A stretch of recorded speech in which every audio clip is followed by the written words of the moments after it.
Good morning. Oh, everyone's awake. That's fun. Well, yes, it's good to see you on this lovely day, Memorial Day weekend. And as you may have guessed, it's a little bit different today. So there's a few things that are different. One, this sermon is not part of a series. We just finished one. We're not launching a new one yet. Today we're just going to talk about a verse.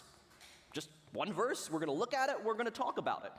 And this is Memorial Day weekend, as we all know, and so many of you are gathering with family, and we know a lot of our church family is out and about. You are traveling, you're meeting with people, you're seeing the race, and so if you're watching from a distance or tuning in later, I just want to welcome you and thank you for taking the time. And for everyone who's here in person, thank you also. I'm so glad that you can be here. I mean, it is good to be together. It is good to worship together. And we have all kinds of togetherness because we also have a lot of students and kids of all ages joining us this weekend. It's a worship together weekend. And because it's a different kind of day, I get to do things a little bit different. You see, I'm going to let you in on a secret. I'm an energetic person.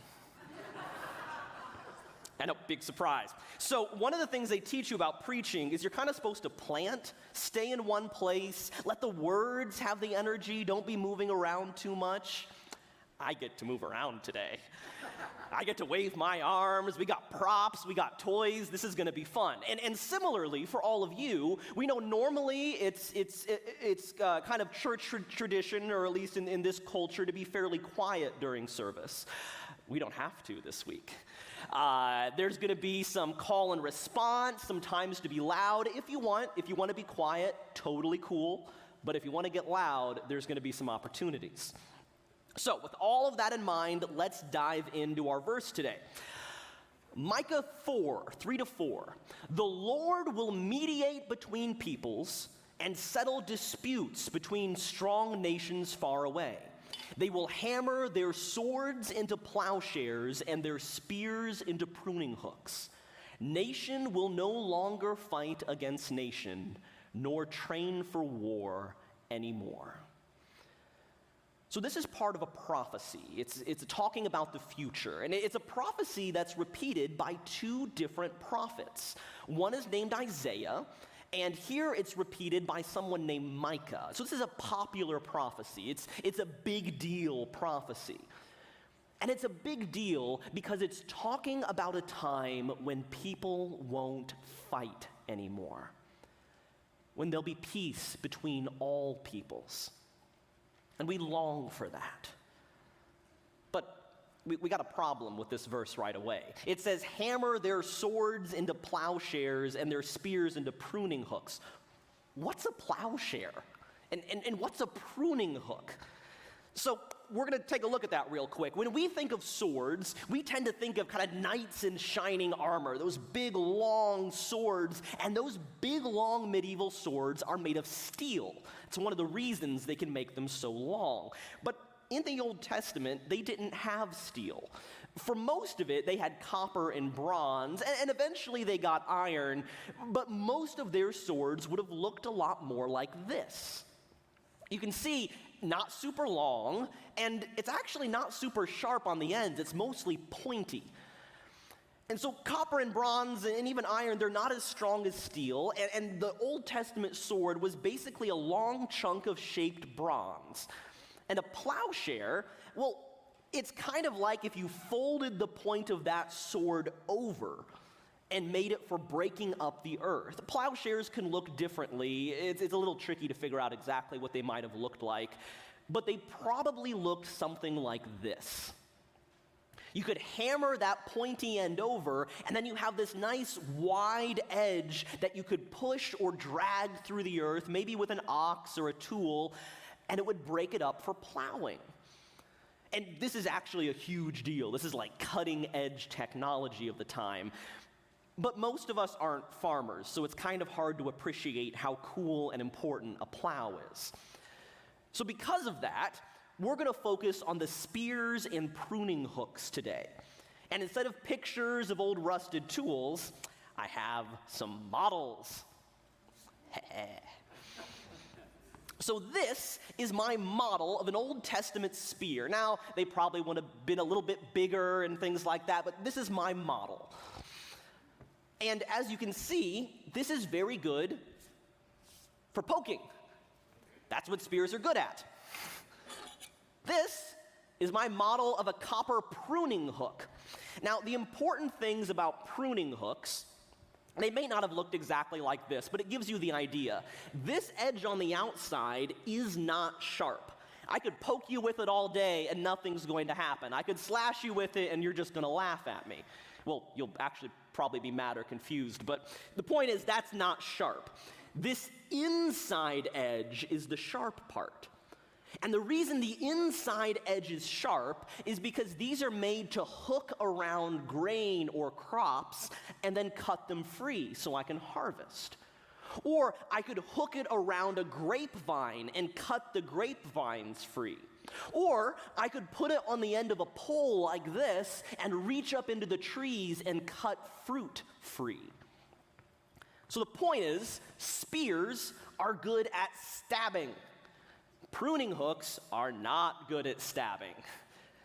Pruning hooks are good at getting fruit, and spears are not good at getting fruit. They'll just mess it up. So that's what I want us to remember about this verse. Spears good at stabbing, hooks good at getting fruit, but all of that is kind of wordy, so I'm going to make it even simpler. You ready for this? Spears hurt. Hooks help. And this is where you're going to get the opportunity to do some call and response, a little bit loud if you want to. So I'm going to say spears, and when I go like this, you can shout out as loud as you want, hurt. Ready? Spears hurt. Ooh, nice. And then hooks, I'm going to go hooks, and when I pump my arm, you say help. You ready? Hooks, help. Spears, hurt. Hooks, help. Hooks, help. Ah, ooh. Okay. Oop. So now we can move on. Let's look back at that verse. The Lord will mediate between peoples and settle disputes between strong nations far away. They will hammer their swords into plowshares and their spears into pruning hooks. Nation will no longer fight against nation, nor train for war anymore. So it says God will mediate between peoples. That's a fancy word for judge. And what this is saying is that God will be the judge. There will be a day when everyone brings their arguments to God, and so we don't have to fight about it anymore. You don't have to fight to see who's right or who wins. If there's a conflict, people and nations will just simply go to God. But it's not like that yet. We still have a lot of conflict. So why did God tell us about this? Why did Micah write about this? Well, this is just one part of what Micah is saying in this passage. He goes on to say that this day will come through a particular person. This day will come from a king who is born in Bethlehem. And we know who that king is. It's Jesus. Jesus will be the king and the judge who brings peace. Jesus is the one who brings an end to all of the arguments and violence and hurt and pain. He will be the good judge who will bring peace. When Jesus comes back, he will make a world where we don't fight anymore, where nobody does. And for us who follow Jesus, this is our hope. This is something we look forward to and hold on to in times of pain and violence. But a lot of people don't know about this. They're not following Jesus. They don't know the joy and the peace that he's bringing. And if we're following Jesus, we have this good news, and we want to tell them. We want to tell them about how Jesus brings the future and the peace and the hope of the world. We want to show them the love and hope that Jesus brings. But here's the problem.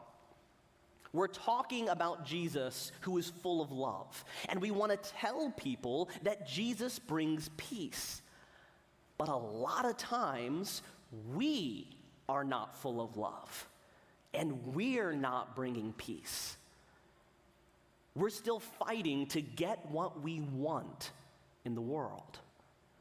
We're still holding on to our spears. We're fighting to get what we want, and then we tell people, we love Jesus. Jesus brings peace. I mean, imagine an army of people with spears chanting, we love Jesus. Jesus brings peace. No one is going to believe them. They're all holding spears.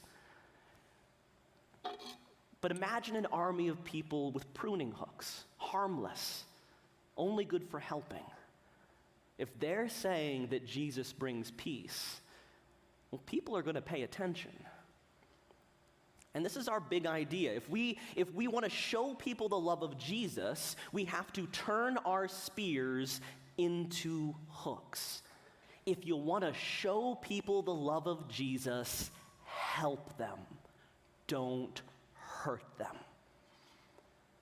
Because remember, a spear hurts. A hook helps. Spear hurts. Hook helps. If you want to show people the love of Jesus, help them. Don't hurt them. So that seems pretty simple, right? Pretty easy. I mean, do we really need a whole sermon just to tell us to be nice to people? Yeah. Turns out we do. Because we are really bad at telling the difference between spears and hooks. The problem is not that we don't know we should be nice. We know this. The problem is we don't know the difference most of the time. And so I'm going to go first. In high school, I didn't know the difference very well. You see, I discovered I was really good with words. I could use words to make myself look good and to look special. And most importantly, I could use my words to show that I was right. If we got in a debate, I was going to win. And I thought to myself, very noble, I will use my power to make the world a better place. I will make people see what is true. I will make people believe what is right, which is coincidentally what I believe. But I wasn't helping. What I was really doing was just proving that I was smart, proving that I was better. And even when I did prove something that was true, all I was really doing was using my words to get my way. I had to learn that winning is not the same as helping. I had to learn that my words hurt, even when I was right. Some of you are good with words, but others of you have the power of image. You know how to look good. You know what to wear, you know what to say, you're stylish, you're popular, you know what to post online. And that means you also know how to make people look bad. You know how to expose their failures, how to expose their flaws and mistakes and point out what they did wrong. How to make sure everybody knows that they're wrong and you're right, and you might even think that you're helping. But that snarky comment on their picture, that angry post on their feed, that text about, oh my goodness, how fake they are, and if everybody knew what you knew, these hurt. You are driving a spear right into them. And this isn't just about social media posts, social ones, it's about political ones too. Because it is really easy, it is so easy to make that clever argument online, or not even make it, just like it, just repost it, just retweet it. That clever comment that shows how right you are and how wrong they are. It feels good to repost that sarcastic meme, that cynical comment, to stab back at all those silly liberals, to get back at all those foolish conservatives. Because after all, They're stabbing at us all day, so isn't it about time that we grabbed our spears and got them back a little? After all, it's just a tweet, just a post. I mean, I'm sure it's what we're all thinking anyway. What's the harm? Spears. Doesn't matter if they deserve it. And it doesn't matter if everyone in your group agrees, they still hurt. I'm going to keep going. I got one more, just one more. But this is one that is perhaps the greatest power that we have, and it's the power of relationships. It's the power of knowing someone, because if you have a good friend or a child or a spouse, even if you're dating someone, you know them pretty well. And if you know them pretty well, you also know the things about them that aren't great. You know their flaws. You know the things that bug you. And you want to make them better. I want to be very clear. Wanting someone you love to be better is not a bad thing. Believing that they can be better, desiring them to be better, these are good. But there's a problem. You're not God. And I'm not God. And I don't know how to be God. God is really big, and I'm called to look like God, but I can only look like a small part. I'm called to be a small picture of who God is, and that picture is called Brad. That's my name. I am the picture of God, Brad. And God is teaching me how to be Brad, the picture of God. But if I want to change you, if I want to make you be more like Jesus, to make you be more like God, I don't know how to be God. I only know how to be Brad. And so I can come at you with the best intentions, but in the end, I'll just be making you like me. And you were not made to look like me. You were made to look like God. And if I try to make you look like me, I'm stealing from God. And I'm hurting you in the process. Relationships give us incredible power over another human being. Your words and your actions can shape them and change them, and you can use that power to change them into what you want, or to bless them exactly where they are. If you want to show people the love of Jesus, help them. Don't hurt them. So how do we do that? Well, we hammer our spears into pruning hooks. We stop trying to get our own way. And notice, this is hammer, not trade. We don't say, holding on to both these and be like, well, do I want to hurt or help today? No, this is destroying our ability to get what we want in exchange for a new ability to bless people. For me, my power was argument and words, and so starting in high school and into college and beyond, I had to give up arguing. And that was hard, because I was right. But I couldn't say it. I had to give it up. And I messed up, and I kept practicing, and it took years of practice. But I got to the point where I was actually being invited into debates, and I had to say no. I'd be invited to give a debate on a stage, and I would say no, not because debates are wrong, but because debates are my power, and I was giving up my power for something better. And I got something better, because that's the joy of all this. This is not a list of what not to do. This is a list of what we can be. In exchange for the power of argument, over years and effort, God made me a hook of blessing. And now I am really good at listening. I can listen to other people's words and hear what God is saying through them. When I let go of proving that my words were right, I started discovering God's truth in others, and I can tell you that is a blessing so much greater than the power I had before. If your power is image, if your power is making things look good or bad, you might be called to give that up. To stop commenting on posts, or only comment positive things, only post things that make someone else look good. And if you find yourself getting drawn into arguments online, to retweeting and reposting, you might be called to give that up, to sign off. If you can't say something nice, don't say anything at all. That might be your calling.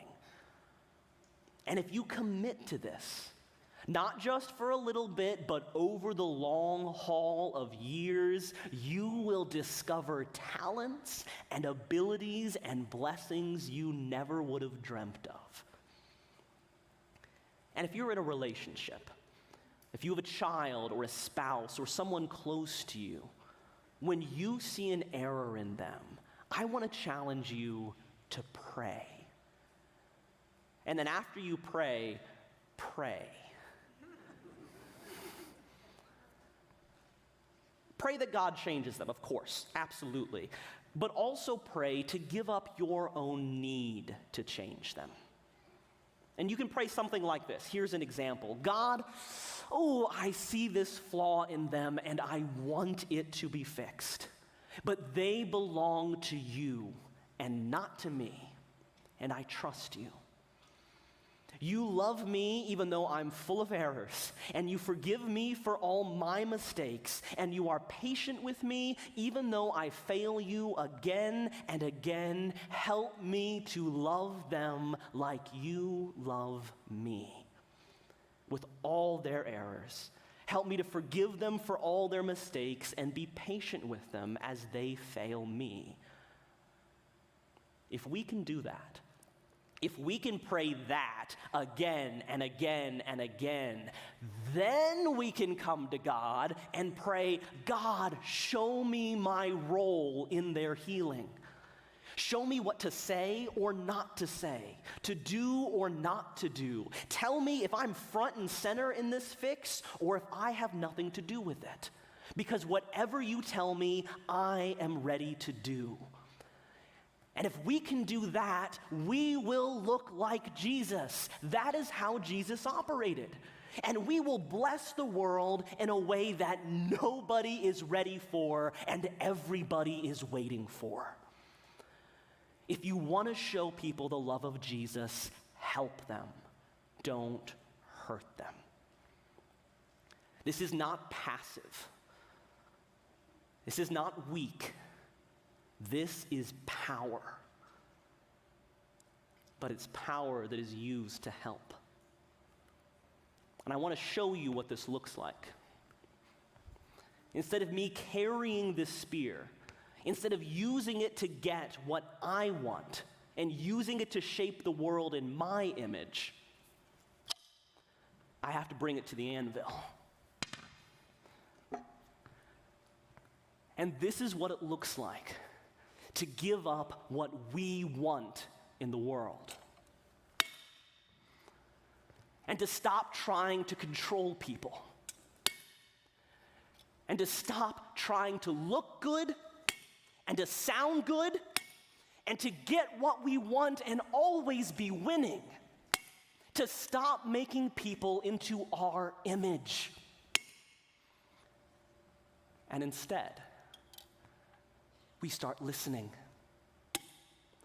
and helping and blessing and helping even when they don't deserve it. And using our power to bless others. Because that's what Jesus did for us. And over the long haul, and with the grace of God, we can end up with something like this.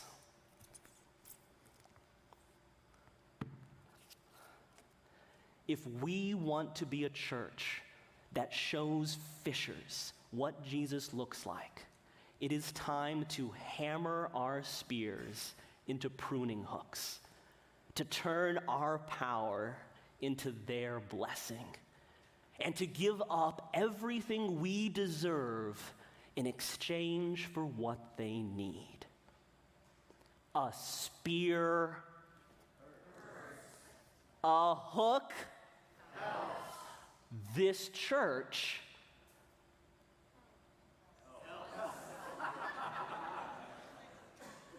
you will create that answer in your life. Dear Father God, this world is full of spears. And so we thank you so much for your message of hope that one day it will be a world of peace. But right now we know that everyone is trying to fix the world in their own image. And God, we hand this desire over to you. We want to bless the world in your image. In this day, in this week, no, not even in this time, God. I'm not going to pray for something to happen right now. I am going to pray for something to start right now.